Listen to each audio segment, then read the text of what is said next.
Release dates don't mean much anymore. They're one of those concepts that have been misappropriated and misused by game publishers to the point of lacking a meaning, very much like the concept of value for money or a finished product. In the ever-desperate and clawing world of pre-order culture that sustains AAA video games, the concept of the early access release date for pre-orders has become more and more popular, and it seems like it ain't going away anytime soon. Now, pre-order early access has nothing to do with Steam's idea of early access, although I wouldn't be surprised in the future to see the two merge in unholy matrimony. No, traditionally, pre-order early access is where you pre-order a game, obviously, and then you, access it early. You get it several days early. Allegedly. What seems more likely is you get it on the day it was going to release, because many of these early access games actually release on a Tuesday, which has always been the traditional game release day, and then other people wait till Friday. So what they've done is they've pushed the date back and then offered it to you at the regular time while claiming they're giving it to you early. It's like this awful business I worked for very briefly once, where they'd put a 15% markup on all their products, then offer customers membership cards that gave them 15% off. It's the illusion of offering value by taking value away and then reinstating it. One thing you may notice is the gap between the early access release date and the official release date is starting to widen. Pre-order early access used to get you the game 3 days early. You'd get it on Tuesday. If you pre-ordered it, other people would get it on Friday. With Battlefield 5, the game was released on November 15th for pre-orders, but won't be available to the rest of the world until November 20th. And if you're a member of EA Access, you got the game even earlier than that, 11 days earlier. This is, of course, because AAA publishers will always take liberties. They will always push things further and further until they reach breaking point. We can only expect this gap to widen between the have-it-nows and the have-it-laters. Similar to how special editions became mutated to the point where we now have multiple ones. You used to just get a collector's edition or a digital deluxe edition, and now you get your silver edition and your gold edition, and the half a dozen special editions Ubisoft likes to shit out. And I wouldn't be surprised to see AAA publishers add as standard platinum editions on top of the silver and gold. Not just named platinum edition like Fallout 76, but an actual new tier of edition. And those exorbitant, often not worth it special editions are often used to flog these early access pre-order offers as well. Because once again, it's the AAA game industry, and just giving them money isn't enough. You've got to give them even more money than usual. So nowadays, it's not unheard of to have to pre-order the gold edition of a game, the $80 to $100 version, in order to get that game days ahead of everybody else. And according to a GameIndustry.biz article, it's working out very well for publishers, so they're going to do it more. Martin Gibbs, the CEO of UK retailer Game, says that early access pre-orders are very effective, and they've been a big part of that, saying, "Some of those games have been exclusive to us from a retail perspective,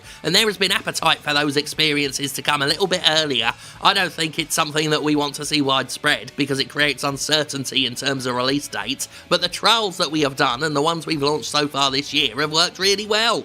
Gibbs does bring up an important point, that it creates uncertainty, but I think that is what a lot of major publishers want. Ubisoft's very good at that, releasing so many special editions with so much bonus content you don't know what you're getting. Not without the use of a fucking chart anyway. Because while it's a risk to confuse your audience, it also stands to make you more money because people don't know what the fuck they're buying. And they might always buy something twice if they didn't get the one they wanted. While not naming too many names, the GI.biz article said that multiple publishers told them that special editions of their games have seen increased sales thanks to this little bit of leverage, this pre-order early access. So we can expect to see more of it, and we can expect to see them tied to ever more exorbitant special editions. Why stop at the gold edition? I'm sure there are even more expensive editions these publishers can come up with to secure early access behind a mighty paywall. Another unnamed publisher told Game Industry that they will undoubtedly introduce early access versions after our next game. I expect dual release dates will only increase next year. And already we can see the PR laid out for this. They are dual release dates now. Just a nice bit of wording to normalise the idea as if it's always been there. We've always been at war with Eurasia. Nothing to see here, it's just dual release dates, they've always been here. Haha, this industry isn't broken at all. In the last 2 months alone, we've seen early access pre-orders for Tomb Raider, Forza Horizon 4, Assassin's Creed Odyssey, Hitman 2, FIFA 19 and NBA 2K19, and more often than not that early access has been tied to an expensive special edition. Because once again, this idea that $60 is the price for a game is bullshit. More and more content's been squirreled away for special editions and season passes that $60 has long ago only ever been a starter price for an incomplete product. Because the AAA game industry is in a bad, unhealthy place. It can't be in a good place if it needs to do all of what it's doing, if it needs these multiple special editions and these season passes and these collector's editions and these sponsorships and these microtransactions and the falsification of value by releasing games later and pretending you get them early by pre-ordering gold editions. The fact this game industry still refuses to simply make a product and sell a product, and we're told this is done out of necessity, does not paint the game industry in a positive light at all. It's fucked. And in the case of some games, the manipulation is worn on the sleeve. I mean, Battlefield 5? A game predominantly marked by its competitive online multiplayer,